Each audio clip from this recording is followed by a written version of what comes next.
Hey YouTube, welcome back to Real Talks with Meek, the podcast. Today I really wanted to have like a sit down talk while I basically go through my night routine. I just got out of the shower too, so what I'll be using on my face is CeraVe. It's very good for my skin, I'm not gonna lie. I'm gonna do a skincare routine because a lot of people like the way my skin looks minus the blemishes, because I have to find something to help with my skin. But I'm going to make this video and talk about healing. Healing is a process, and I wanted this video to go to the girls that are dealing with a lot, and you may feel as though you have nobody there for you. You may not have somebody fully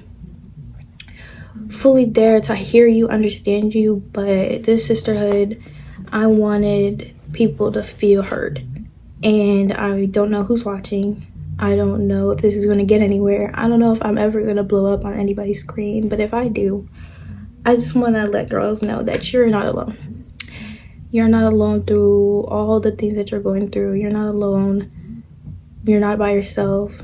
You're not the only person that probably is going through this, and you may think this is the worst possible situation you could be in. And I used to say the same thing, like, God, why me? Why am I going through this? Why does it feel like once I take an inch forward, I'm being pushed back 10 more? Like, you think you're going great, like your life is going great. You're going on this straight obstacle course, and life is an obstacle course, and you gotta know how to play the course. And you're gonna get off course sometimes, and you're gonna fall. But falling is okay. Falling is okay. And you may think it's not okay. You may think you just want, I'm the type of person, like, I just want to go. Like, I don't want nothing stopping me because I'm so hungry. Being hungry and being ambitious and having so much, like, drive, it kills a person inside when you want that drive, but you're being blocked so many times, and you have to learn to adapt to those blockage. And that's where your faith has to come in, and that's where you gotta really you really gotta take time and really think. And I'm the type of person where when things aren't going the way it needs to go, I get upset and I panic, and I don't know how to really think first, or I just drove off of emotion because I was never taught how to control. And you need control. Control is good. And you may not realize it, you may not feel that way, but you need to have some type of self-control of yourself, disciplining your mind, your heart, making sure you're mentally thinking and taking in advice from other people. I would say for healing, really figure out what you need to heal from. Figure out what is the main thing that you need healing from, and why are you not healing, and what can you do to heal. And healing is a process. Healing for me is going to be a process, and I want to go along on that journey with you guys to show you guys how to heal. I'm going to have story times on various topics that are very sensitive and heartbreaking and very emotional, and things that I wouldn't wish on anybody. And people might be like, well, Mika, it's not that bad. Your situation not that bad. What you went through wasn't that bad, but it was bad for me because I had to endure that. And that's another thing. Endurance is key. Endurance, you need endurance, because if I couldn't endure, I wouldn't have made it this far. If I didn't keep God first, if I just stopped praying, if I just gave up, I wouldn't be here. And that's why I decided to go on YouTube and start a YouTube channel, to get to girls to endure, to understand that you're gonna be okay, that you have people. And if you don't have anybody there to help you, to pick you up, I'm here.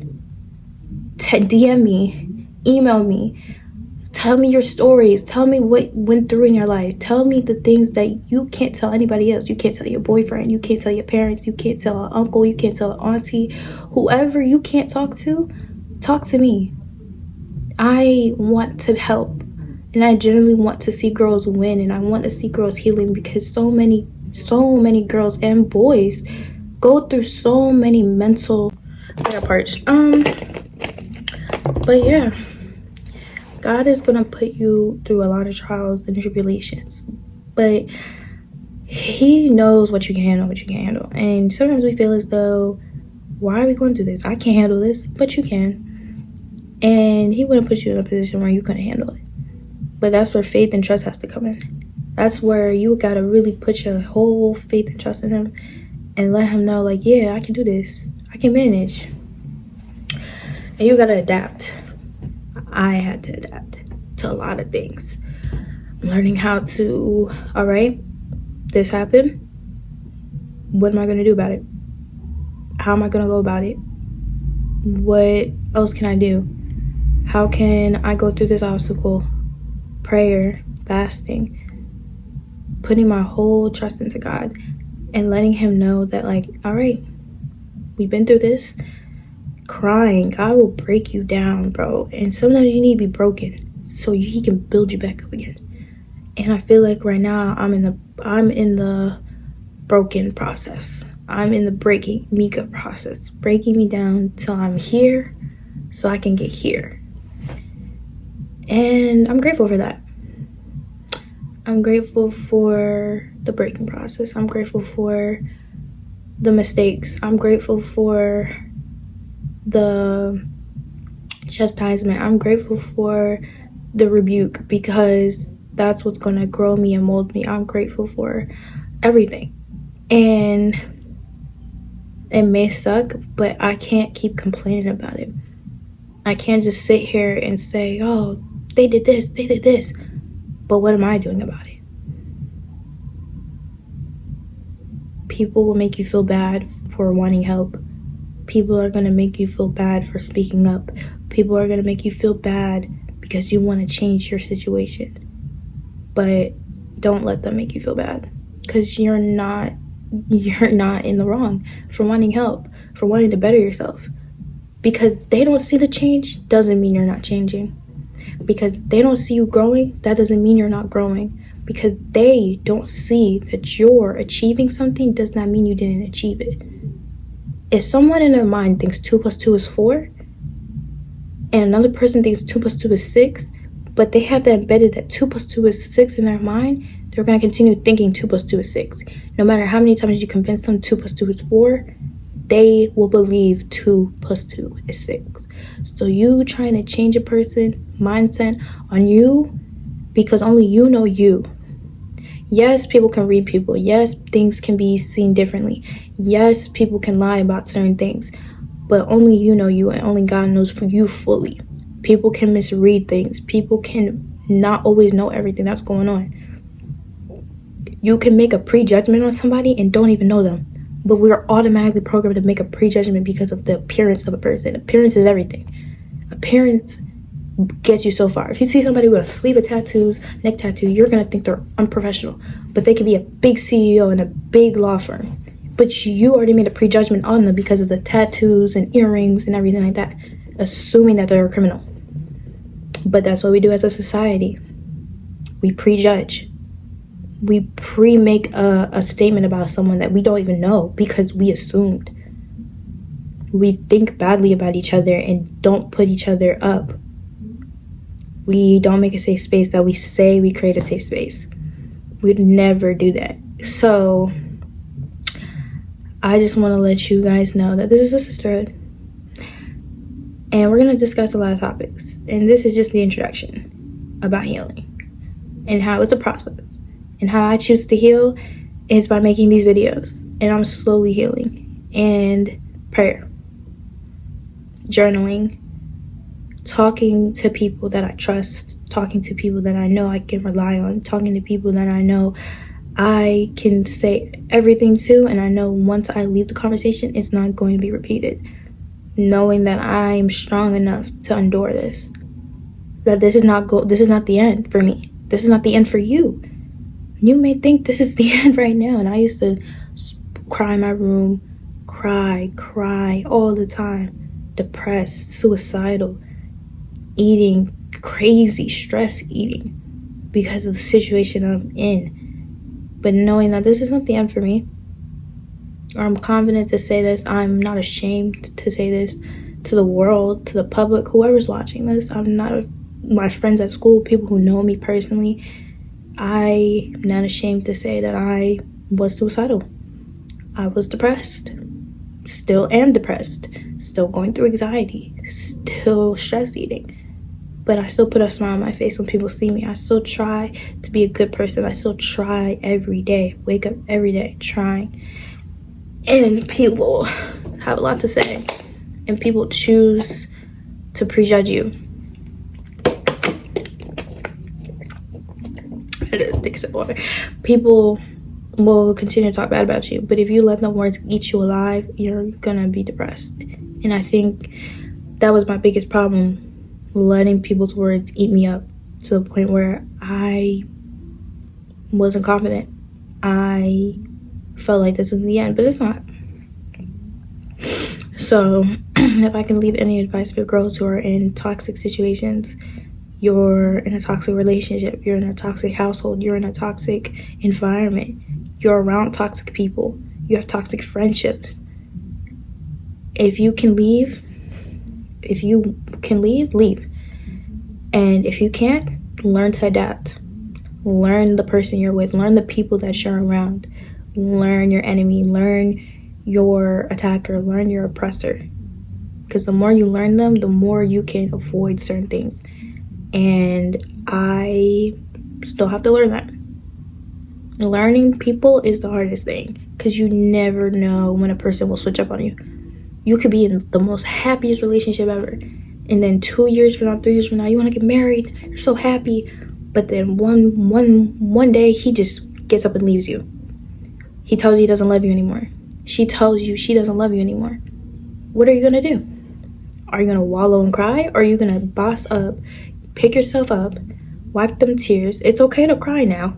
You could cry. Because if I don't cry about something, I'm really just gonna be angry. So me crying is like a coping mechanism. People have other coping mechanisms. Drinking, smoking, doing stuff that's not good for you to cope from situations, because that's the only way they know how to cope. But me, coping is crying. And then once I cry it out my system, I come back to earth and I start thinking and I start seeing and I start really praying more. That's when my eyes open and I'm like, all right, cool. It happened. We're going to move forward.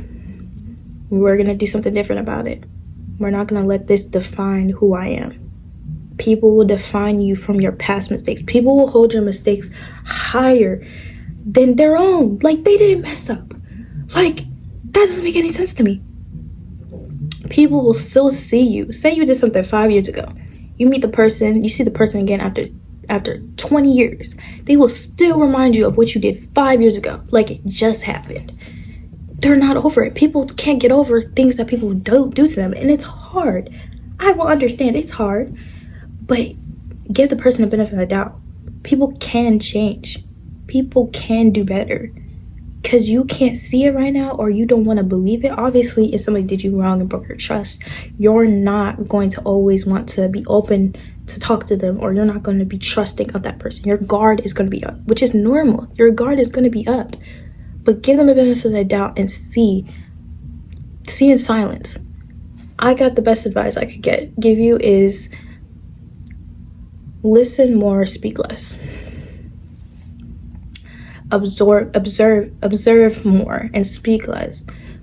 You suffering in silence, you looking around, scanning the room, you just being to yourself sometimes, you can learn a lot by saying nothing. I remember a quote that somebody said, I can't think of it on the top of my head, but a person's body language will teach you a lot about a person. A lot is said without being said. So how a person looks at you. Body language is the best teacher. And it's hard. Healing is hard. But do you want to stay in the situation you're in? Or do you want to boss up and go about your business? And don't heal and do this journey just to prove a point to other people. You need to prove it to yourself. You want to heal for yourself. You don't want to heal for other people. Heal you for you. Do better for you. Want to boss up for you. And then when down the line, they're going to realize, dang, we shouldn't have doubted her. Dang, we shouldn't have said this about her. Dang, we should have really, like uplifted her. And then you could look back and see where those people are from 10 years from now. They're still stuck in that same mud, that same mess that they were in. But because you got out and made something of yourself, they're mad. They're jealous. Let them be jealous. Let them be mad. That's none of your business, because at the end of the day, you did this for you. So bask in your glory. Wipe them tears. Laugh, smile, because you're gonna be okay. All right? I'm your sister, Meek, Mika, Mikmik, whatever you want to call me, Muk. I'm here for you. If nobody else is here for you, I'm here for you. And this is not like a post this to get clout. Like, I don't even know how many people gonna watch this. If anybody watches this, if I blow up. But if you're watching this, you're worthy. You're beautiful. You're amazing. You doing what you need to be doing. You're not far back. I used to be like, oh, like all my friends, they doing this. They got this much money saved. They got their own car. Da, da, da. I don't got that yet. You don't got it yet, but that doesn't mean you're not gonna have it. You're moving at your right pace. And I have to realize that I just want to rush everything because I'm tired. But God wants me to slow down. And God will want you to slow down for a little bit until you can handle the bigger things. And you may think you can handle it all, but you can't by yourself. And that's where people are not willing to get advice, or not willing to ask for help, or not willing to do the work. So if you made it through the end of this video, I thank you so much. We had a little bonding with our robes and our bonnets. I forgot to mention that in the first place. Make sure you have your bonnets and robes. When you see me in my podcast with my bonnet and robe, it's bonnet and robe time. And I'm going to have snacks with me. I'm going to decorate. We're going to have a sit-down nighttime routine, because I feel like people just want to see people just vlog your day, vlog your luxurious life. But how is that benefiting me? How do I feel connected to you? How do I feel like, yeah, this content creator is not just about money? Because honestly, content creating is really just about money, not really about having a community. And I want to have a community. I want to have a sisterhood of all these girls that are going through things. So with that being said, thank you. Don't forget to like, comment, subscribe, and comment down below what you took away from the video, and if I was a help to you at all. Bye, my loves. Have a good night. Mwah.